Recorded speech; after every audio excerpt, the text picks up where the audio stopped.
company to think about solving other people's problems. I will call it not to think less of yourself, but think less on yourself.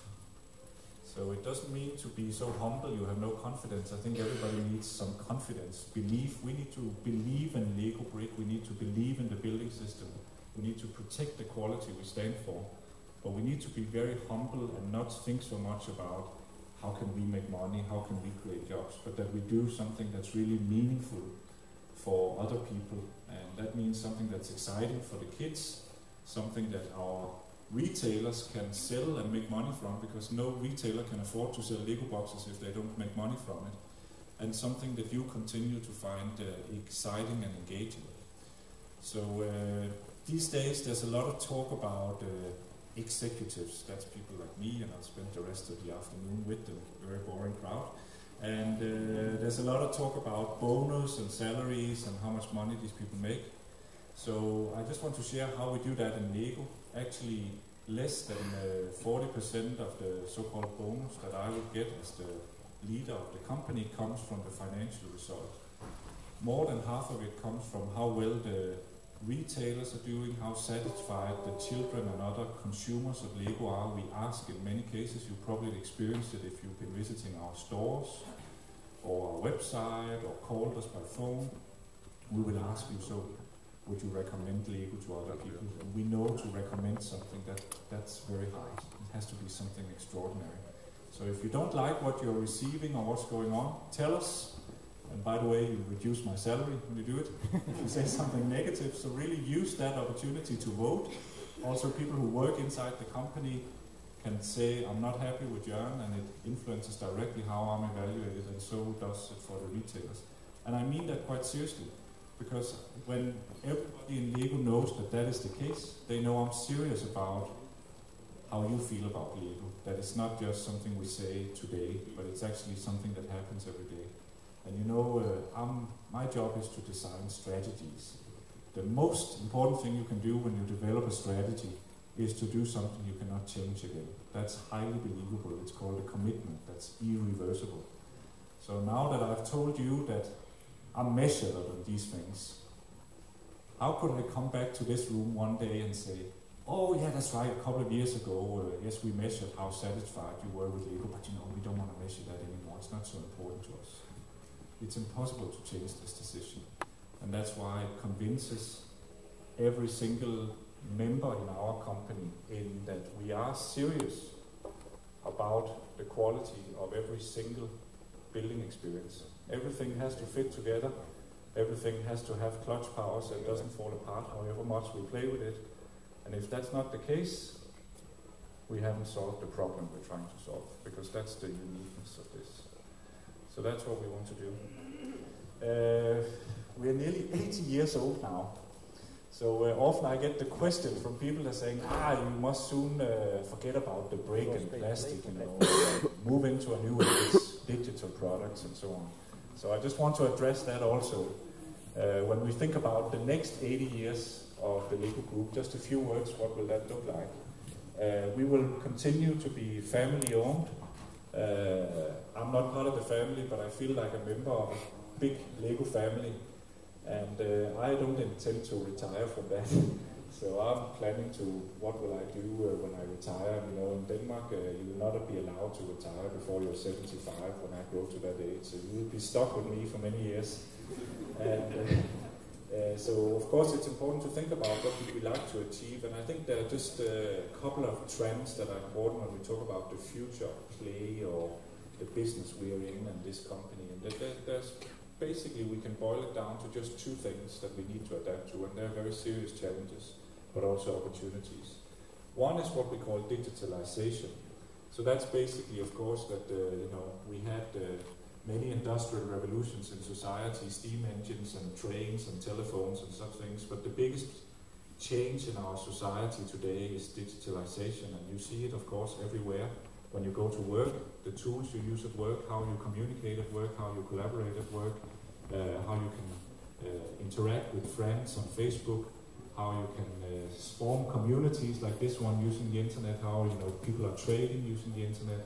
and how products are appearing that we had never seen before thanks to digital technologies. And children's favorite toys today are digital electronic toys. Lego is a strong number 1 or 2. It's number 1 for the real hardcore Lego fans, but even for the real hardcore Lego fans, the digital electronic toys are way up there on the list. It's just a new reality.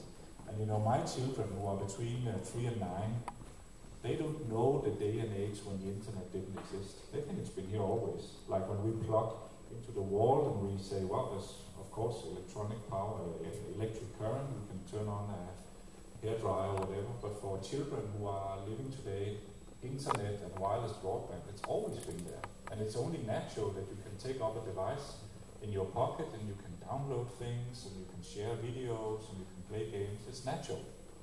And so of course, this is a future Lego needs to be part of, and we're launching Lego Universe in 3 weeks.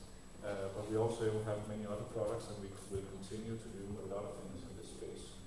But we will not let go of the physical experience, because for the learning, it's essential to do something physical, and because we don't think that anybody should stop being in the real world just because they're also in the virtual world.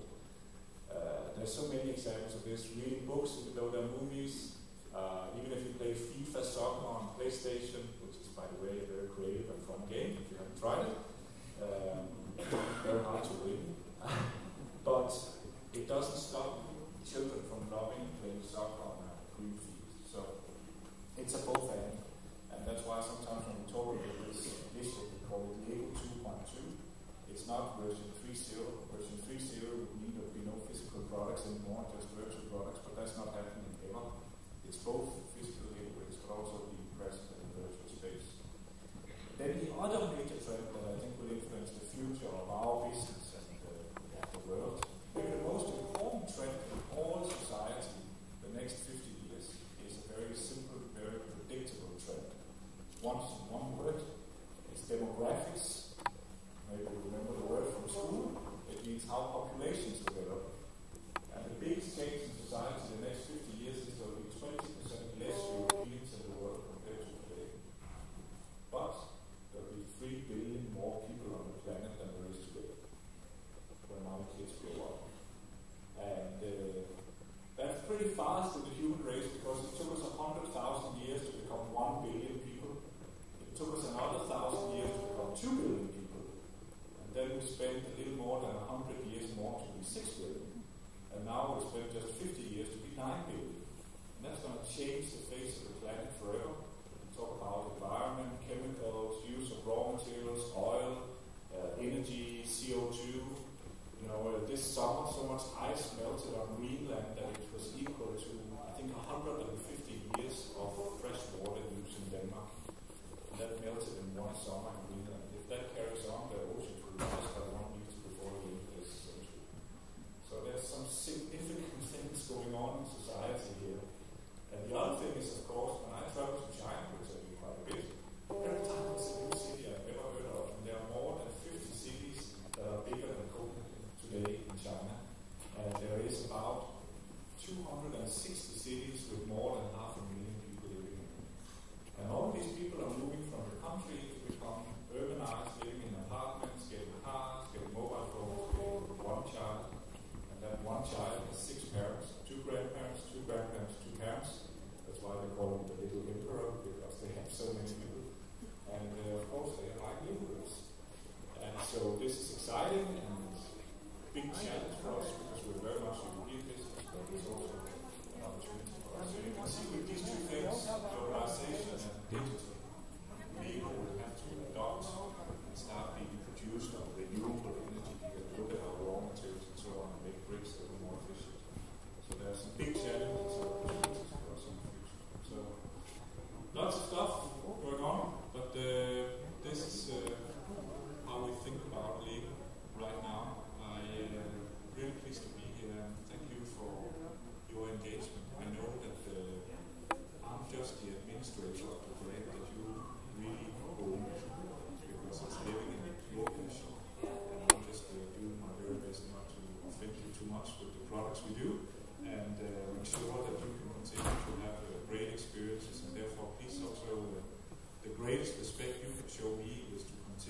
present feedback and ideas and suggestions and all sorts of things. Really, it means a lot, and I really take it very seriously.